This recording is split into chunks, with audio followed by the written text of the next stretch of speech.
प्रिय बंधुओं, आज मुझे भगवान श्री राम की प्रशंसा में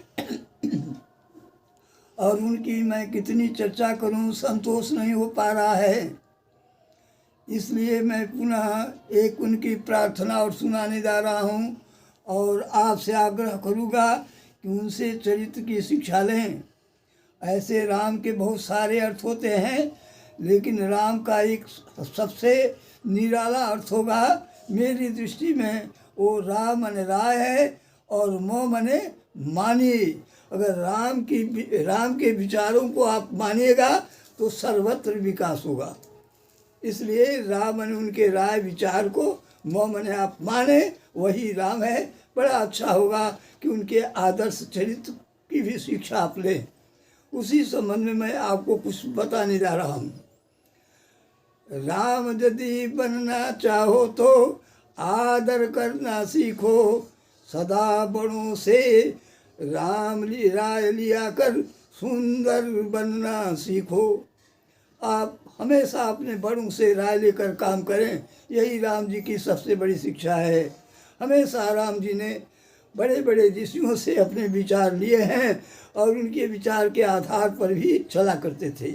बंधुओं, आप भी राम मन राय लीजिए, मोह मन मानिए श्री राम के विचारों को। दूसरा देखिए, जो भी बड़े बने हैं अब तक राय बड़ों का लेकर, जिसने की इसकी अवहेला मरे सभी कुछ देकर।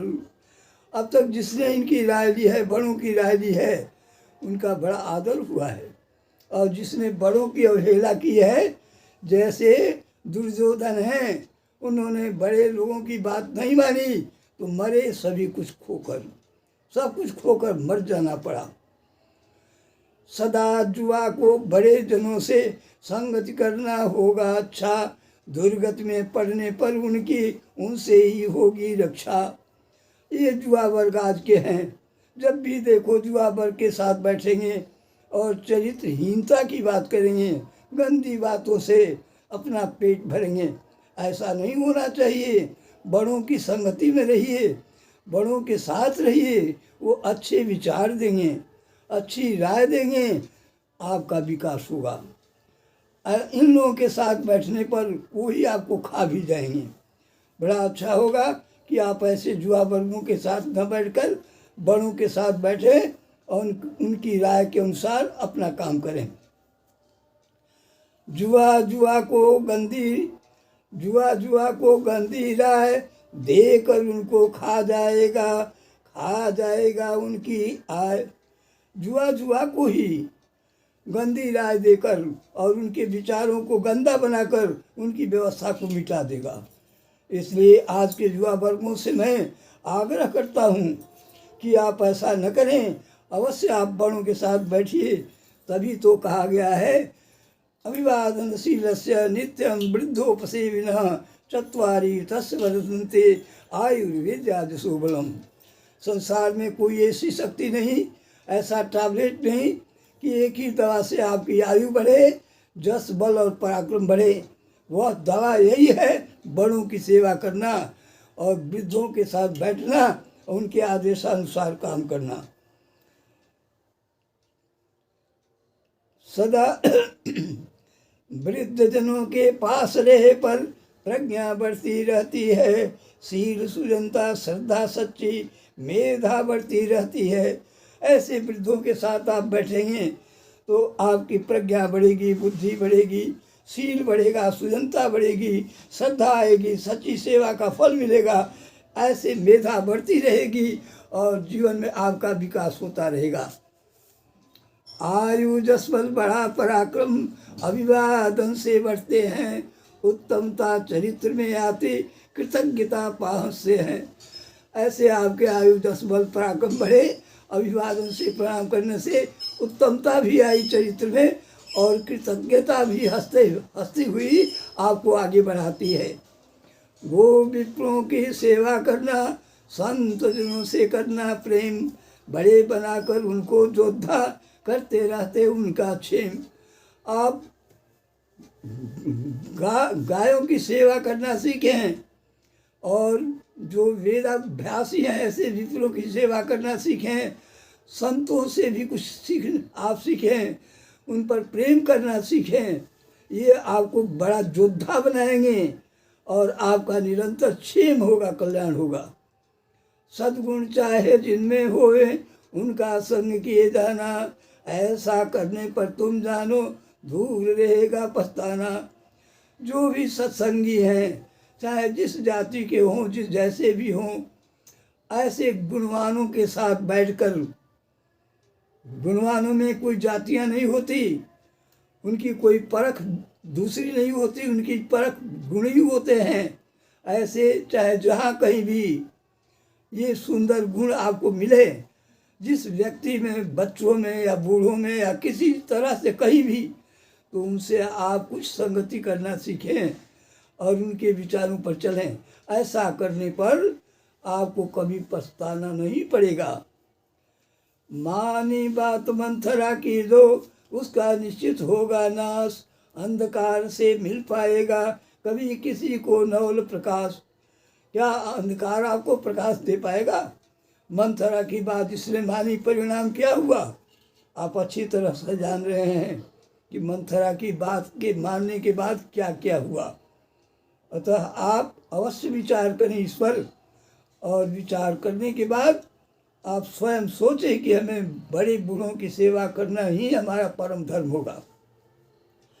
मंत्र दिया जिसको शकुनी ने, उनका कैसा हाल हुआ। धर्मराज को नहीं मिलेगा वृद्ध जनों की बड़ी दुआ। आप नहीं देख रहे हैं शकुनी ने जिसको राज दी थी, क्या परिणाम हुआ? धर्मराज को क्या दुआ नहीं मिली, आशीर्वाद नहीं मिले बड़ों के? बड़ों के साथ रहने पर, उनके प्रति श्रद्धा करने पर, उनके साथ बैठने उठने पर, उनसे ज्ञान हासिल करने पर निश्चय आपकी तरक्की होती है, आपका विकास होता है और विकास के पंख आपके जीवन में लग जाते हैं, काम करने की बड़ी शक्ति भी मिल जाती है। विजय उसी की ही होती है जो सत्पथ पर चलता है, निश्चय नाश उसी का होता जो अधर्म को गढ़ता है। अधर्म को जो गढ़ेगा अवश्य उसका नाश होगा, और विजय तो उसी की होगी, सत्यमेव जयते। तभी तो कहा गया कि सत्य का अनुसरण करें। बात बड़ों की हर हालत में करती रहती है कल्याण, मंगल वही छुपा रहता है जहाँ बड़ों का होता मान। मंगल कहीं और नहीं होते, जहाँ बड़े लोग हैं उनको आदर की दृष्टि से देखेंगे, श्रद्धा की दृष्टि से देखेंगे, तो वहीं पर कल्याण छुपा रहता है।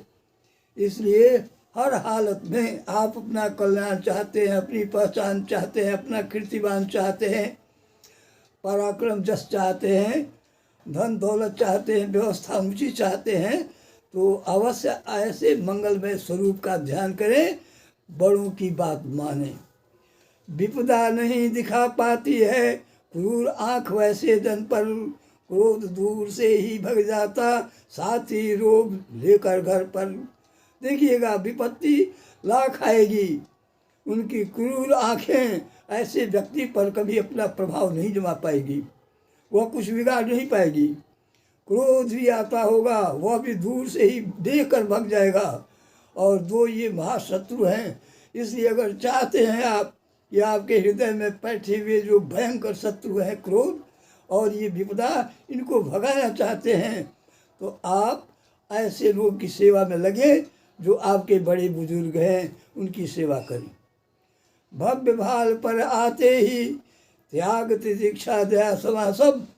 देखिएगा आज्ञा पालन की अंगड़ाई, आज्ञा पालन की अंगड़ाई, भव्य पाल पर आते ही त्याग तितिक्षा क्षमा दया सब मिलते इनके पाते ही। आज्ञा का पालन करना सबसे बड़ा धर्म होता है, उसमें एक अंगड़ाई होती है, उसमें ऐसी शोभा होती है, उसमें निराले प्रकाश होते हैं, एक विचित्र आलोक होता है, एक उसमें भव्यता और दिव्यता होती है। तभी तो श्री राम को जंगल जाने के बाद भी आज्ञा पालन से इतनी बड़ी शक्ति मिली और इतने बड़े दुर्जय राजा को मारने का पराक्रम प्राप्त हुआ। ऐसे आज्ञा पालन आप करेंगे तो भव्य बहाल पर आते ही आपके अंदर त्याग आ जाएगा, तितिक्षा आ जाएगी, क्षमा आ जाएगी, दया आ जाएगी, सब के सब आपके साथ आ जाएंगे। पितृवचन के पालन से ही मिला राम को अपना राज, ऋषियों का आश्रम, गंगा का प्यारा तट श्री भारद्वाज।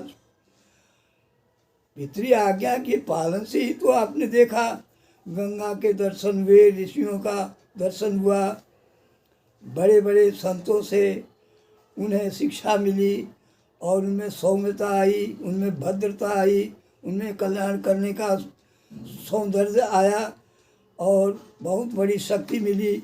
ऋषियों का जो आश्रम मिला, गंगा का प्यारा जल मिला और भारद्वाज जी जैसे संतों के दर्शन हुए। ऐसे मुनियों के दर्शन से क्या नहीं मिले। बड़े बड़े मुनियों के सद्मन, उनका ज्ञान निराला, ऐसी मिली शक्ति उस नर को भरे पीयूष का प्याला। महर्षि अगस्त के आश्रम मिले और भी बहुत सारे मातंग ऋषि आदि मिले, माँ सौरी मिली। ऐसे भरे पीयूष का प्याला, अरे उन्हें तो अमृत का प्याला मिला भरा हुआ, ऐसा क्यों नहीं समझते। अपने आप मिल गए गुरुवर, अपने आप मिले सब अस्त्र, शत्रु दुमन सब सिद्ध हो गया, मिला पुण्य तुम सुंदर शस्त्र। क्या उन्हें अस्त्र शस्त्र वहाँ प्राप्त नहीं हुए? क्या उन्हें अपने गुरु प्रबलों से यह शक्ति नहीं मिली जो जैसा वो करना चाहते थे? क्या वह बल पराक्रम नहीं प्राप्त हुआ? छोटे बड़े सबों का दर्शन, शत्रु ताड़का जैसी, बंद कबंद शत्रु बहु तेरे, सूर्यपुनखा तरुणी जैसी। क्या सब उसके सामने बनकर रुकावट में उनके चरित्र और उनके सौंदर्य को देखने में या उनके शक्ति के संदर्भ में सब रोकने या टोकने नहीं आ पाए थे? सबका कैसे उन्होंने जवाब दिया सो आपने देखा। वैद्य सुषेण सरीखा सुंदर, शैल श्रृंग सुंदर पाषाण, बक पिक काक मनोहर खगन, गंग तरंग निष्पाप सुजान। कौन सा नहीं उन्हें प्राप्त हुआ? क्या शैल पर्वत नहीं मिले, उनकी चोटियाँ नहीं मिली, कि पाषाण नहीं मिले, बक पिक नहीं मिले, काक नहीं मिले, ये खगन गिरधराज तो नहीं मिले, गंगा की तरंग तो नहीं मिली, निषाद नहीं मिला, क्या सुंदर लोग नहीं मिले? अरे सारे के सारे अच्छे लोग मिले। यहाँ तक कि वैद्य सुषेण जो दूसरों के पास रहने वाले थे, दूसरी की आज्ञा मानने वाले, वह भी लक्ष्मण की सेवा में अपनी जड़ी बूटी लाकर इनके प्रति श्रद्धा दिखाकर क्या अपने धर्म को नहीं तोड़ा कि हमें वैद्य सबकी सेवा करते हैं। इसलिए सुषेण जैसे वैद्य को भी राम की आज्ञा का पालन करना पड़ा। नहीं जरूरत है कहने की बहुत अधिक मेरे प्यारे, करो प्रेम सब राम चंद्र से, अवधन रे सुजन न्यारे। अधिक कहने की क्या जरूरत है। ये श्री रामचंद्र अच्युत आनंद हैं, गोविंद हैं, यही नटवर हैं, यही आपके यहाँ सबसे बड़े संसार के विकास करने वाले, देख रेख करने वाले, राष्ट्रमंडल राष्ट्र की शोभा रासेश्वर राधा मोहन राम या सीतापति राम या संसार की शोभा राम, सबके रूप में आने वाले श्री राम जी हैं। इसलिए सदा कहो श्री राजा राम, सदा कहो श्री राजा राम। इस तरह से मैं पुनः आप सबों को कहना चाहूँगा कि ऐसे जो प्यारे श्री रामचंद्र जी हैं, जिन्हें अवधपति कहलाने का सुंदर अवसर प्राप्त हुआ और बहुत वर्षों के बाद अभी आ रहे हैं, पता नहीं किन्हें ये अच्छी बात नहीं लगती जिनके दर्शन से, जिनके नाम स्मरण से सारे काम स्वतः हो जाया करते हैं। ऐसी साधना प्राप्त करने वाले लोग भी जिन्हें देख नहीं पाते, बड़ी बड़ी साधना के बाद आज वह कितना सुंदर अवसर प्राप्त हुआ है।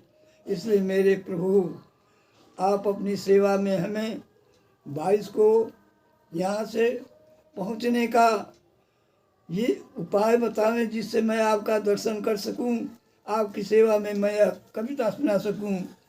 श्री रामचंद्र दूत प्रवर श्री हनुमान जी, आप इस भक्त की इस रचना को वहाँ तक पहुँचावें श्री राम के चरणों में, जिससे मुझे उनके प्रति दिए गए इन रचनाओं से संतुष्टि प्राप्त हो सके। अतः सदा कहो श्री राजा राम, सदा कहो श्री राजा राम के शब्दों में मैं उन्हें प्रणाम करता हुआ आप सारे भक्तों को भी प्रणाम करता हूँ, और वे जो नहीं जा पाते हैं ऐसे पाषाण व्यक्तियों को भी प्रणाम करता हूँ।